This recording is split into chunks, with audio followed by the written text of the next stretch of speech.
Hello and welcome to jobs creator. तो दोस्तों, आज की इस वीडियो में हम करने वाले हैं accounting equation and general entry के ऊपर एमसीक्यूज।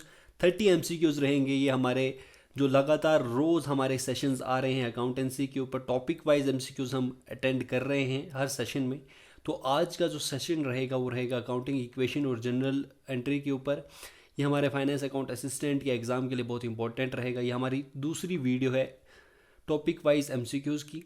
तो चलिए स्टार्ट करते हैं हमारे पहले क्वेश्चन के साथ। हमारा पहला क्वेश्चन है, amount withdrawn by proprietor for personal use will dash cash and capital.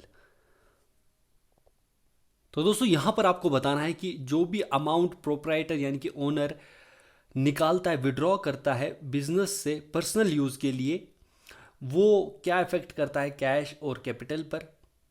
Increase, decrease, not change या फिर नन ऑफ दीज। तो दोस्तों, कैश जो होता है और कैपिटल जो होता है ये दोनों डिक्रीज होते हैं जब पर्सनल यूज़ के लिए प्रोप्राइटर विड्रॉ करता है।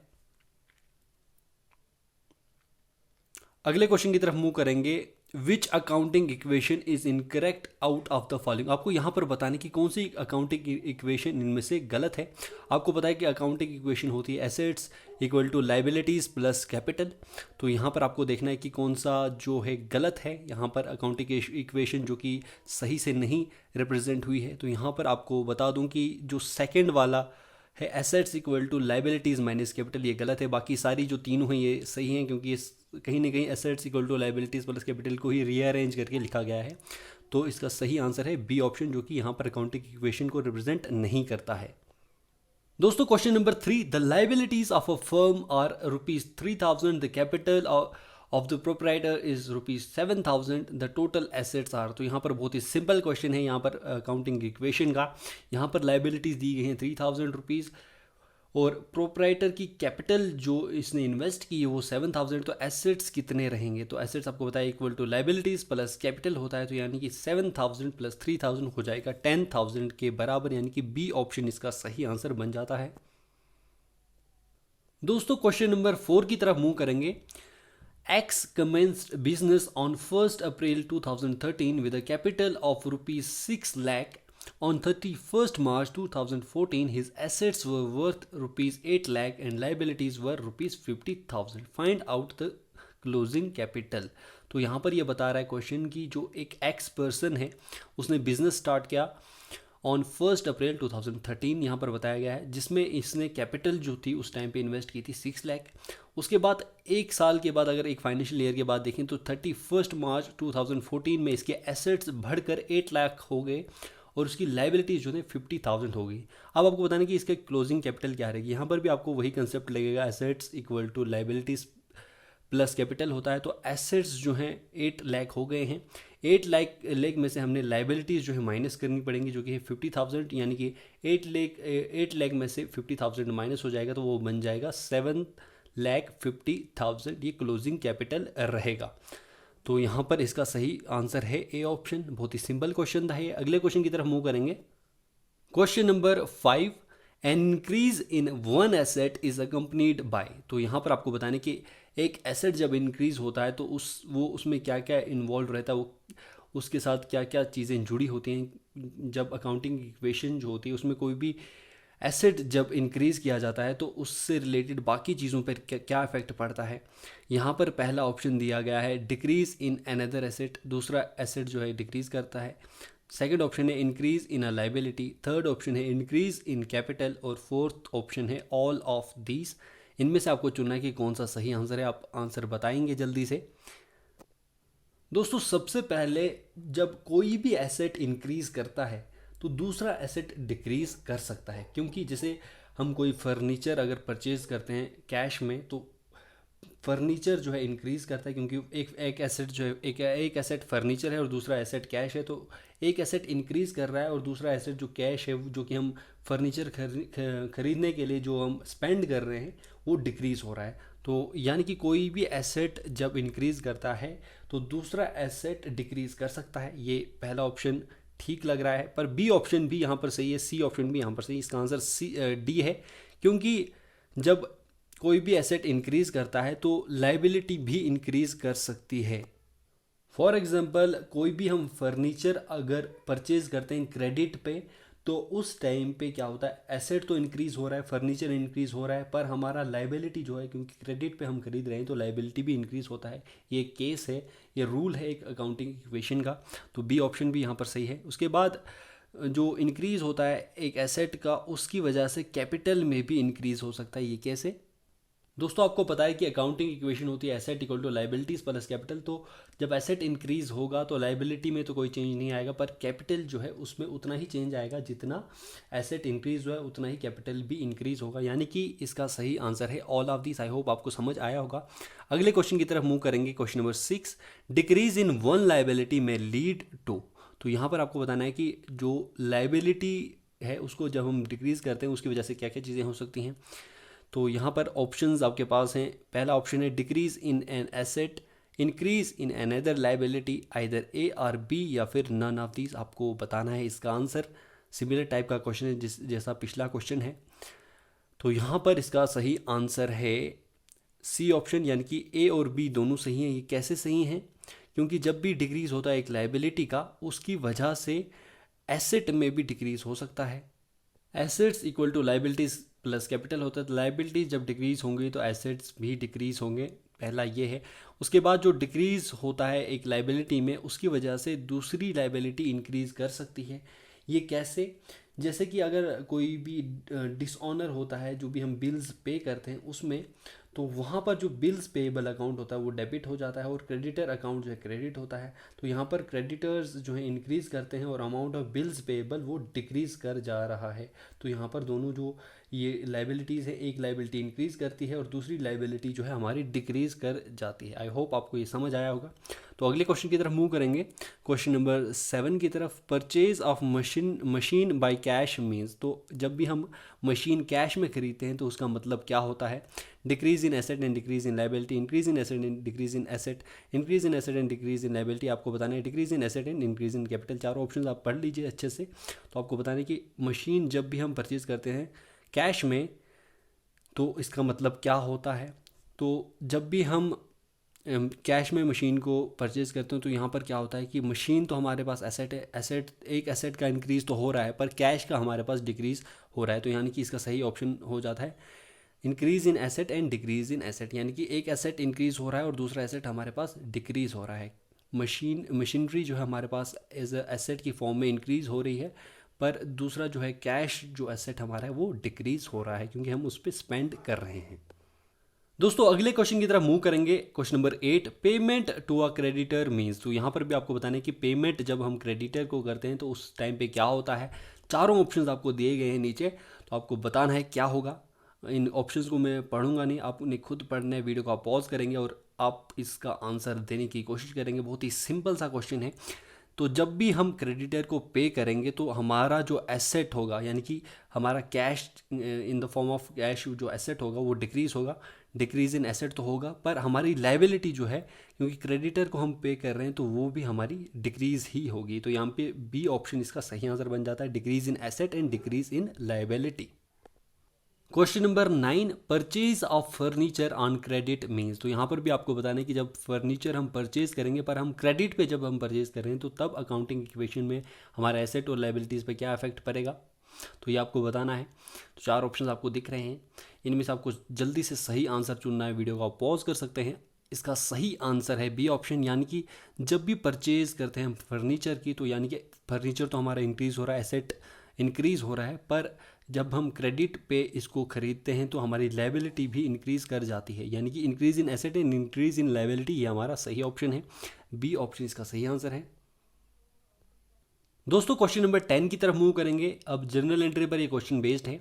Sale of goods to Ram for cash is debited to. बहुत ही सिंपल क्वेश्चन है। आपको बताना है कि जो भी सेल हम करते हैं गुड्स की, कैश से रिलेटेड जो भी हम सेल्स करते हैं जिसमें हमारा कैश इन्वॉल्व रहता है, वो डेबिटेड किस में होता है, कौन सा अकाउंट इसमें डेबिट होगा। तो आपको पता है इसकी जनरल एंट्री जो बनेगी वो बनेगी cash account debit to sales account. तो यहाँ पर कैश हमारे पास आ रहा है, जो भी हम सेल्स करेंगे गुड्स की, तो यहाँ पर कैश अकाउंट जो है ये डेबिट होता है।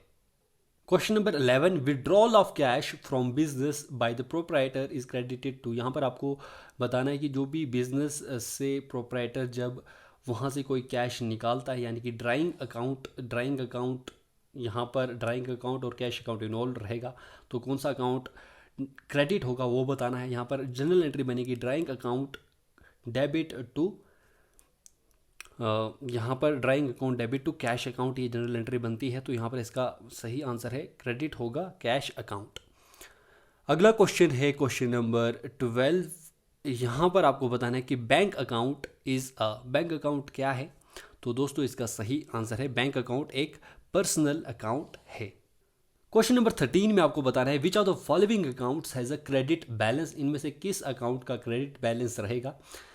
तो यहाँ पर carriage inward, discount received, carriage outward या फिर डिस्काउंट अलाउड, तो इनमें से किस अकाउंट का बैलेंस जो है credit balance as a show होता है। तो आपको पता है कि क्रेडिट बैलेंस जो अकाउंट है यहाँ पर वो रहेगा डिस्काउंट रिसीव। जो भी डिस्काउंट रिसीव होता है वो क्रेडिट बैलेंस में आता है। Question number 14, balance of capital account is shown as. तो कैपिटल अकाउंट का बैलेंस किस अकाउंट में शोन किया जाता है, कैपिटल अकाउंट में, लायबिलिटी अकाउंट में, रेवेन्यू अकाउंट में या फिर नन ऑफ दीज। तो आपको बताया कि कैपिटल अकाउंट का बैलेंस शो होता है कैपिटल अकाउंट में ही। तो ये ऑप्शन इसका सही आंसर है। क्वेश्चन नंबर 15 की तरफ मूव करेंगे। क्वेश्चन नंबर 15 है हमारे पास sundry creditors account is revenue account, capital account, liability account या फिर नन ऑफ दीज। तो सनड्राई क्रेडिटर्स अकाउंट क्या है। तो क्रेडिटर्स का अकाउंट हमेशा हमारा लायबिलिटी अकाउंट ही होता है। लायबिलिटी अकाउंट है क्योंकि ये हमारे लिए लायबिलिटी है क्रेडिटर्स, तो ये लायबिलिटी अकाउंट है। क्वेश्चन नंबर 16 की तरफ मूव करेंगे। हमारा क्वेश्चन नंबर 16 है दोस्तों, क्वेश्चन नंबर 16 में आपको बताना है कि इनमें से कौन सा अकाउंट डेबिट साइड के ऊपर रिकॉर्ड होता है। Building account, capital account, bills payable account या फिर रेंट रिसीवेबल अकाउंट। तो यहाँ पर बताने की कौन सा अकाउंट जब इंक्रीज करता है, increase in which of the following account will be recorded on the debit side. कौन से अकाउंट में जब इंक्रीज होगा तो उसको हम डेबिट साइड पे रिकॉर्ड करेंगे। तो यहाँ पर आपको ऑप्शंस दिए गए हैं, इनमें से आपको चुनना है।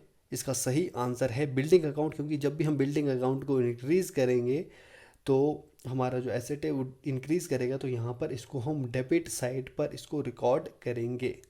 दोस्तों question number 17, according to which of the following concepts in determining the net income from business all cost which are applicable to the revenue of the period should be charged against that revenue. तो यहाँ पर ये accounting concept का एक question यहाँ पर आपको बताना है कि इनमें से कौन सा कॉन्सेप्ट जो दिया गया है जो कि डिटरमाइन करेगा नेट इनकम को फ्रॉम बिजनेस की नेट इनकम को ये डिटरमाइन करेगा। और ये सारी कॉस्ट जो एप्लीकेबल होती है वो कॉस्ट जो है वो रेवेन्यू जो होता है उस पीरियड का उसके ऊपर एप्लीकेबल होगी और रेवेन्यू से ही चार्ज होगी। तो कौन सा है इसमें से आपको बताना है। Matching concept, money measurement concept, cost concept या डिवेल एस्पेक्ट कॉन्सेप्ट। आपको बताया कि इसका सही आंसर है मैचिंग कॉन्सेप्ट से ये डिटरमाइन हम कर सकते हैं। जो भी कॉस्ट होती है एप्लीकेबल होती है जो कि रेवेन्यू पीरियड में लगती है वो रेवेन्यू से जो चार्ज होता है और ये डिटरमाइन करता है नेट इनकम को फ्रॉम बिजनेस। तो मैचिंग कॉन्सेप्ट ये कहलाता है। अगले क्वेश्चन की तरफ हम मूव करेंगे। Question number 18, valuation of stock at lower of cost और net realisable value is an example of. दोस्तों इसमें आपको बताना है कि जो भी वैल्यूएशन होती है स्टॉक की एट लोअर ऑफ कॉस्ट, यानी कि इसमें जो भी प्रॉफिट होता है उसको एंटिसिपेट नहीं किया जाता है, एंटिसिपेट नो प्रॉफिट, बट इसमें जो लॉसेस हैं वो ज़्यादा प्रोवाइड की जाती हैं और यानी कि नेट रियलाइजेबल वैल्यू जो है उस वो प्रोवाइड की जाती है। तो ये किसकी एग्जांपल है, किस कॉन्सेप्ट की एग्जांपल है। Consistency convention, conservatism convention, realisation concept या फिर मैचिंग कंसेप्ट। आपको पता है कि यहाँ पर ये एग्जांपल है कंजर्वेटिज्म कन्वेंशन की, जिसमें जो प्रॉफिट है उसको एंटिसिपेट नहीं किया जाता पर जो लॉसेस हैं वो एंटिसिपेट की जाती हैं। और ये यहाँ पर जो डाउटफुल डेट्स होती हैं उनके लिए प्रोविज़न होता है इसमें, जो कि डेटर्स के अगेंस्ट बनाई जाती हैं। तो यहाँ पर नेट रियलाइजेबल वैल्यू हमें पता चलती है।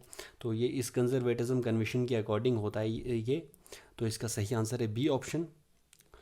अगले क्वेश्चन की तरफ अब मूव करेंगे। क्वेश्चन नंबर 19, दोस्तों क्वेश्चन नंबर 19 है, during the life time of an entity accounting produces financial statements in accordance with which of the following accounting concept. Of financial statements किस कॉन्सेप्ट के तहत बनाए जाते हैं during the life time of an entity. तो matching concept, conservatism concept, accounting concept या cost concept. आपको बताया कि फाइनेंशियल स्टेटमेंट्स जो है अकाउंटिंग पीरियड, एक पर्टिकुलर पीरियड होता है उसके बाद बनाए जाते हैं। तो अकाउंटिंग पीरियड कॉन्सेप्ट इस पर ये बेस्ड, यानी कि सी ऑप्शन इसका सही आंसर है। दोस्तों क्वेश्चन नंबर 20 में हमारे पास क्वेश्चन आ चुका है, the convention of conservatism takes into account. तो अभी हमने पढ़ा था कि जो कंजर्वेटिज्म कन्वेंशन है उसमें वो क्या चीज़ उसमें अकाउंट में ली जाती है। तो अभी मैंने आपको बताया था कि उसमें जो सारे प्रोस्पेक्टिव लॉसेस होते हैं वो अकाउंट में ले जाते हैं, पर जो भी प्रॉफिट्स होते हैं उनको हम अकाउंट में नहीं लेते। तो हमारे लिए लॉसेस जो हैं ज़्यादा ज़रूरी होते हैं, बैड डेब्ट्स जो हैं ज़्यादा ज़रूरी होते हैं, डेटर्स जो हैं हमारे लिए सबसे ज़्यादा ज़रूरी होते हैं इस कंजर्वेटिज्म कन्वेंशन में। दोस्तों क्वेश्चन नंबर 21 आ चुका है हमारे स्क्रीन के ऊपर, withdrawal of cash from business by proprietor is credited to. Similar question है, हमने पहले भी किया था कि जो कैश विड्रॉ करता है प्रोप्राइटर वो क्रेडिट किस में, उसमें कौन सा अकाउंट क्रेडिट होता है। तो आपको पता है कि कैश अकाउंट यहाँ पर क्रेडिट होगा और ड्राइंग अकाउंट यहाँ पर डेबिट होगा। Drawing account debit to cash account, यानी कि सी ऑप्शन इसका सही आंसर है। सिमिलर क्वेश्चन था, ये पहले भी किया। अगले क्वेश्चन की तरफ मूव करेंगे। Anil purchased 1000 add gel roller pens at the rate ₹50 each less trade discount of 20%, purchase account will be debited by। तो दोस्तों यहाँ पर जो अनिल है उन्होंने परचेज किए हैं 1000 जेल रोलर पेन्स, जिनका प्राइस है ₹50 पर उनको ये पड़े हैं। तो यहाँ पर इनको ट्रेड डिस्काउंट यहाँ पर मिला है 20% का। तो आपको बताना है कि परचेज अकाउंट डेबिट कितने अमाउंट से होगा। तो यहाँ पर आपको पहले जो परचेज़ है वो उसका देखना है कि कितनी टोटल परचेज़ हुई है। तो यहाँ पर परचेज़ जो है, क्योंकि 1000 यहाँ पर एड जेल रोलर पेन्स हैं, तो 1000 इंटू 50, क्योंकि एक पेन जो है 50 का है तो 50 इंटू 1000 आ जाएगा, 50,000 पेन्स आ जाएंगे।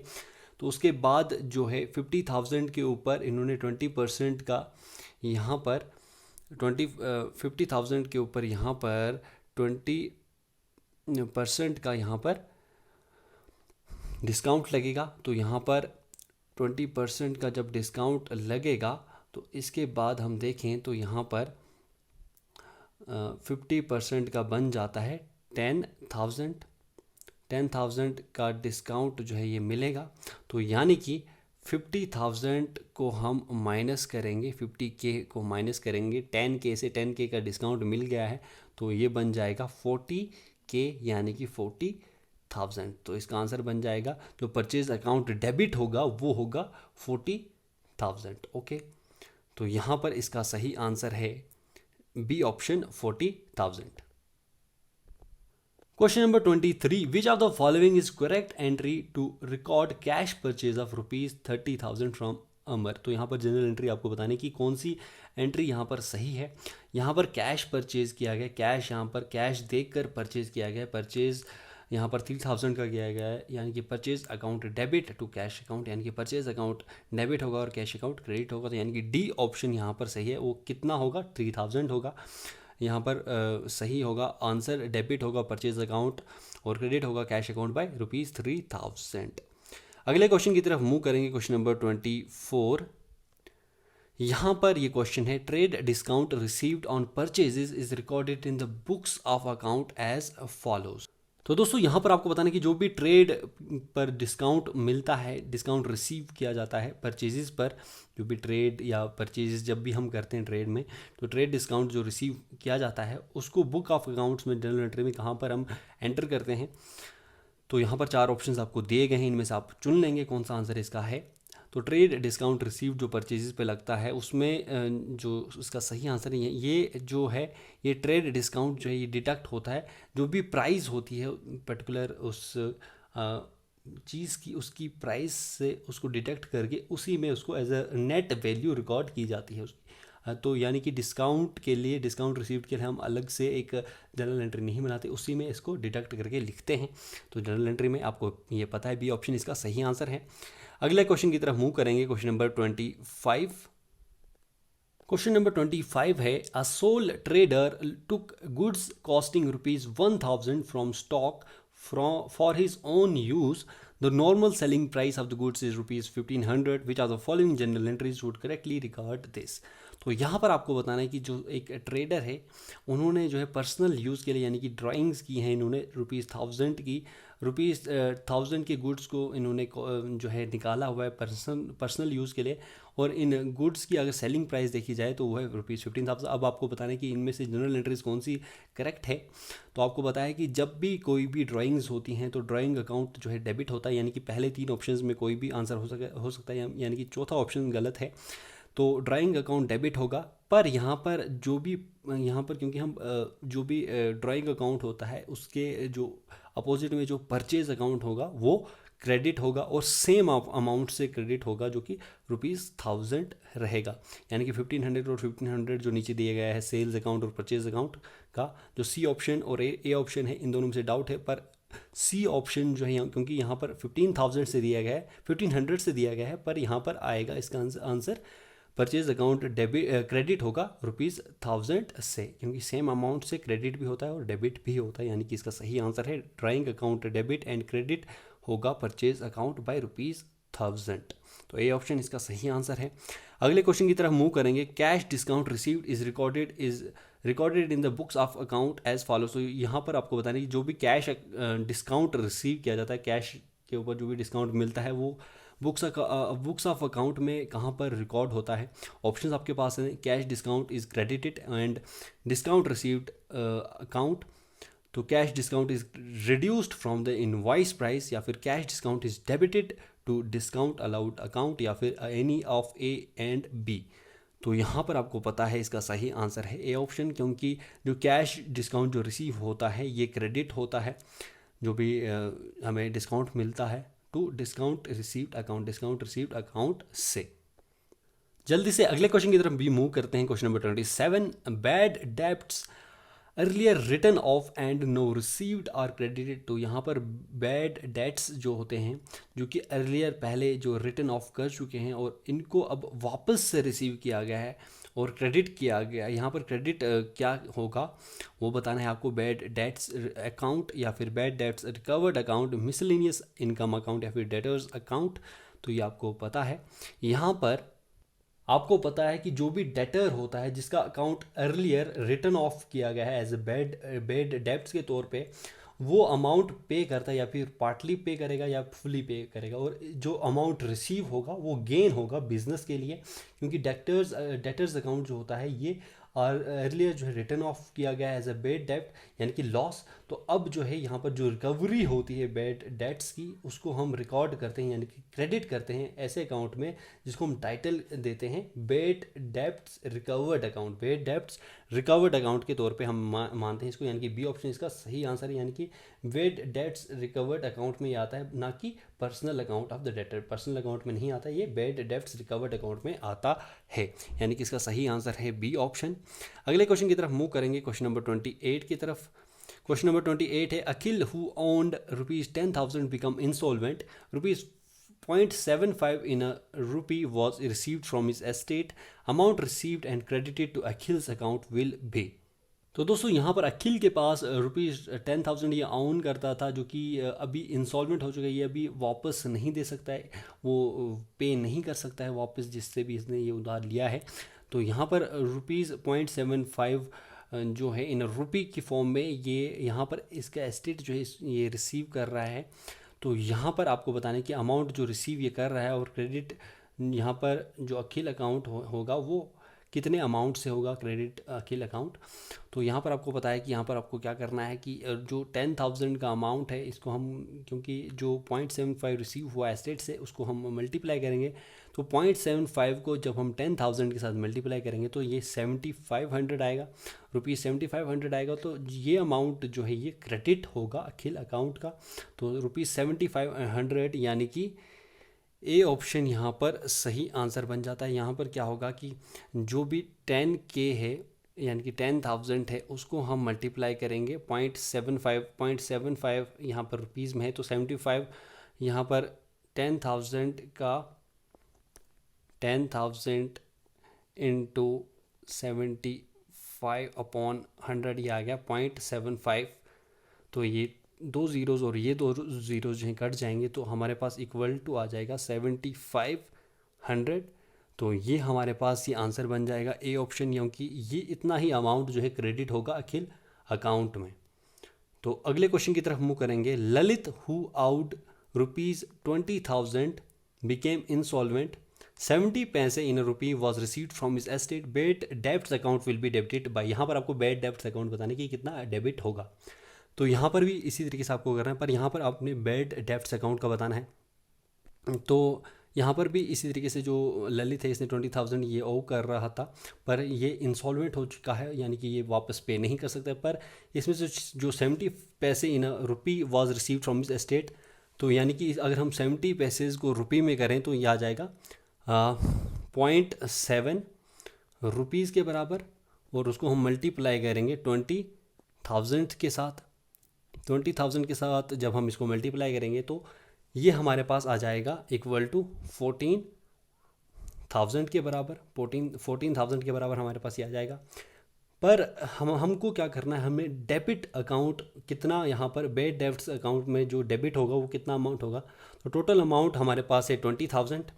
तो 20,000 जो था हमारे पास 20 के टोटल अमाउंट, उसमें से हम माइनस करेंगे जो हमारे पास अमाउंट निकला है 14,000 जो कि पे कर सकता है। तो उसके बाद जो अमाउंट बच गया वो है 6,000। तो 6,000 जो है ये बेड डेब्ट का अकाउंट है, यानी कि 6,000 सी ऑप्शन इसका सही आंसर बन जाता है, यानी कि सी ऑप्शन इसका सही आंसर है। तो दोस्तों हमारे इस सेशन का आखिरी क्वेश्चन आ चुका है। विच of the following accounts will be credited on giving cash donation. तो यहाँ पर आपको बताने कि जब हम कैश देंगे, डोनेशन करेंगे, तो कौन सा अकाउंट जो होगा वो क्रेडिट होगा। तो जब भी हम कैश इन्वॉल्व होगा, तो जब कैश हमारे से जाएगा तो कैश अकाउंट जो है ये क्रेडिट हो जाएगा। तो हमारे पर्सनल अकाउंट से ये जाएगा पैसा, और कैश अकाउंट जो है ये हमारा क्रेडिट हो जाएगा। तो यहाँ पर कैश अकाउंट जो है क्रेडिट होगा, डोनेशन अकाउंट डेबिट होगा। तो यहाँ पर कैश अकाउंट, यहाँ पर ए ऑप्शन इसका सही आंसर बन जाएगा। बहुत ही सिंपल क्वेश्चन था ये। तो दोस्तों ये था हमारा आज का सेशन, जो कि based accounting equation and general entries के ऊपर एमसीक्यूज थे। तो लगातार आपको टॉपिक वाइज एमसीक्यूज मिलते रहेंगे। हमने 2 टॉपिक्स जो इंपॉर्टेंट टॉपिक्स थे अकाउंटेंसी के, वो उसके ऊपर जो एमसीक्यूज हैं वो कवर कर लिए हैं। आई होप आपने मैक्सिमम क्वेश्चन इसमें सॉल्व किए होंगे, सही किए होंगे। तो अब आपको कमेंट सेक्शन में बताने कि कितने क्वेश्चन आपके सही हुए होंगे। मैक्सिमम 25+ आपने ज़रूर स्कोर किया होगा। तो चलिए अब हम मिलेंगे अगली वीडियो में कल। तो तब तक के लिए बाय बाय, जय हिंद।